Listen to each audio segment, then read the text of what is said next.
Police अधिकारी farm house रे cup syrup कारोबार अभियोग आनिले अंचलवासी।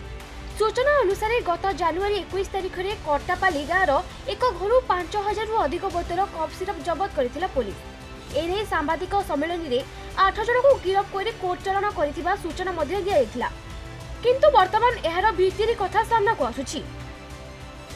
2 दिन तले आमर केनाल खणी जेन घर बनै जाओ से तार घर कोरेक्स बाहरी जे आमर बांजी बाली रे एक प्रकार कारबार केबे ना हेते।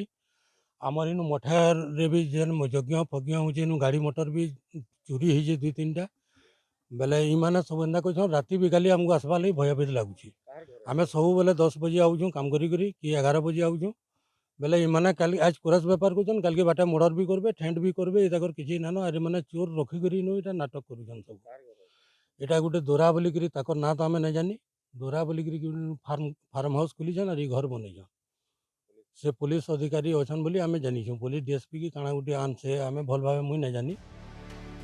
अंचलवासी से स्थान रे जड़े डीएसपी रैंक रो पुलिस अधिकारी फार्म हाउस होइतिबा अभियोग करिसेंती। फार्म हाउस रे रहुतिबा उमाकांत साहू को समेत 8 जन को पुलिस गिरफ करी कोर्ट चालाण करथिला।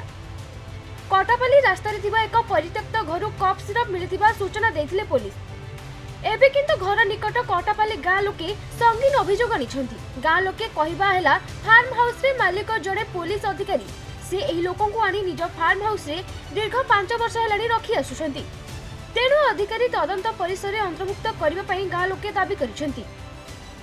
घटनाटा इनु हेई जे बेला कप सिरप और गंजे जबत हेई जे बोली आमे जानबार के पाई छु बाकी आमे ना जानथे जे हमर गाँ नु एंदा होउ जे बोली करी और जेन जगह नु होई जे इटा गुटे पुलिस ऑफिसर घर है तार घरे होउ जे एंदा जिनिस बेले बाकी दुनिया नु केंदा होउ तो हटा अपन माने बुझी पारबे तार नाटा तो मैं नहीं जानी क्या दोरा बोली तार ना गुटे से वर्तमान केनु जे मैं नहीं जानी से पुलिस अधिकारी होचे और डीएसपी रेंज रे अच्छे बोली मुझे जानी है बाकी झारसुगुड़ा थिला यहाँ देखे मुझे मुझे ना कही पारे यहाँ आमे हेंते भी ना 5-7 बरस लान रहलु ना केबे आमे एंता काम करिनी कि जानिनी कि देखी भी नै थई आमे आमे तो पनीपरिबा बिजनेस करी आमे सब बेले चलसु यहाँ भी पनीपरिबा करूथलु हेंते रे केन पिलाटी फोन करी छे काना करी छे यार ताकू नै कि फसे दै काना हितला से दिन घटना ठीक कोन डिटेल्स से दिन घटना बेले काना आज्ञा आमे तो घर सुई थिलु आगर दिन इमान को पर के उठे फोन करथिला जे मते